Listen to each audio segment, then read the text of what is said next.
Hello children, कैसे हैं? तो बच्चे, आशा करता हूँ कि आप सब अच्छे होंगे। पिछले वीडियो में हमने मॉडल ऑक्सिलरी वर्ब के बारे में विशेष चर्चा की थी कि एक्टिव से पैसिव कैसे बनाया जाता है, हम सब सीखे। अब हम एक ऐसे वर्ब फ्रेज की चर्चा करने जा रहा हूँ जिसको हम एक्टिव से पैसिव कैसे बनाएंगे। तो इसका जैसे वो क्या है, सब्जेक्ट प्लस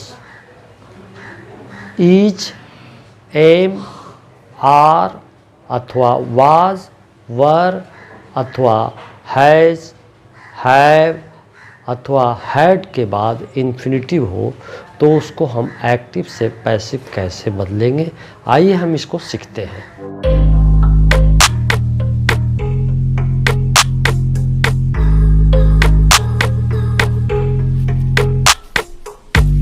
तो आइए बच्चे, हम ये जो फ्रेज है सब्जेक्ट के बाद इज हो अथवा आर हो अथवा एम हो अथवा वाज हो अथवा वर हो अथवा हैज़ हो अथवा हैड हो अथवा हैव हो, और उसके बाद अगर इन्फिनिटिव हो। इन्फिनिटिव का अर्थ होता है वर्ब के पहले टू देना, और वर्ब के पहले टू देते हैं तो वैसे को इन्फिनिटिव कहते हैं। और उसके बाद ऑब्जेक्ट हो तो इसको हम यह एक्टिव फॉर्म है, इसको पैसिव कैसे बदलेंगे। तो आइए इसी को यहाँ चर्चा करते हैं। तो एक्टिव फॉर्म इस तरह का होता है, subject is, am, are, was, were, has, have, had में से कोई एक हो और उसके बाद इन्फिनिटिव हो। यानी इन्फिनिटिव का फिर दोबारा अर्थ समझ लीजिए, टू के बाद यदि वर्ब रहता है तो इन्फिनिटिव के रूप रहता है और उसके पास ऑब्जेक्ट हो, तो फिर इसका एक्टिव फॉर्म से पैसिव में कैसे बदलते हैं। तो थोड़ा फॉर्म जान लीजिए। तो इसको सब्जेक्ट के बाद जैसा रहेगा is, am, are, was, were, has, have, had में से कोई एक रहेगा, और उसके बाद जो है टू दे करके बी देते हैं, टू दे करके बी देते हैं और वर्ब का तीसरा रूप देते हैं, और बाई के दे करके उसको जो सब्जेक्ट था उसको ऑब्जेक्ट बना देते हैं। तो आइए इसको हम उदाहरण से समझने का प्रयास करते हैं। जैसे I am to do it, यहाँ देखिए तो एम के बाद इन्फिनिटिव है और उसके बाद ऑब्जेक्ट है। तो इसको हम पैसिव, ये तो एक्टिव फॉर्म है, अब इसको पैसिव में हम कैसे बदलेंगे।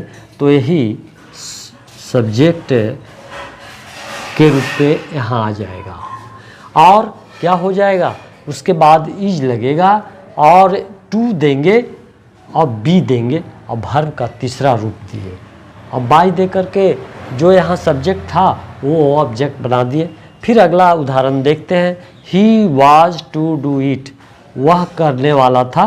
तो देखिए वाज के बाद इन्फिनिटिव है, तो इसको पैसिव बनाने के लिए क्या करेंगे, यहाँ जो ऑब्जेक्ट है यहाँ सब्जेक्ट बनेगा, वो इसके अनुसार से वाज रहेगा और टू बी लगाएंगे और वर्ब का तीसरा रूप दे करके बाई का एजेंट लगाएं, यानी जो सब्जेक्ट था वो ऑब्जेक्ट बनाएंगे। अगला उदाहरण देखते हैं, I have two by a book, मुझे किताब खरीदना है, मुझे किताब खरीदना है या खरीदना पड़ता है, इसका दोनों अर्थ हो सकता है।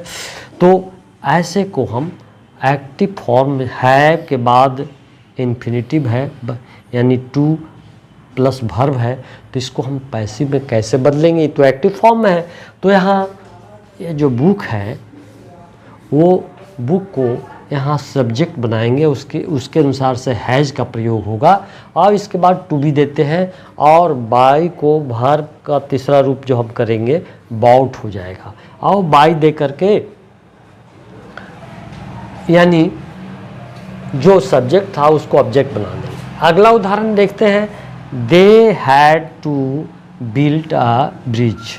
अब यहाँ देखिए हैड के बाद इन्फिनिटिव है, तब इसको हम, ये एक्टिव फॉर्म में है, अब इसको पैसिव फॉर्म में हम कैसे बदलेंगे।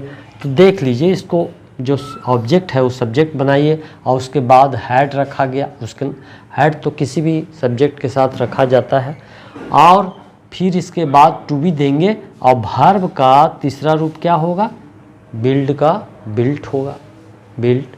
तो इस प्रकार से हम एक्टिव से पैसिव में परिणत करते हैं। तो बच्चे हम आशा करते हैं कि आप सीख गए होंगे, और अगर कोई दिक्कत है तो अवश्य पूछिए। धन्यवाद चिल्ड्रेन।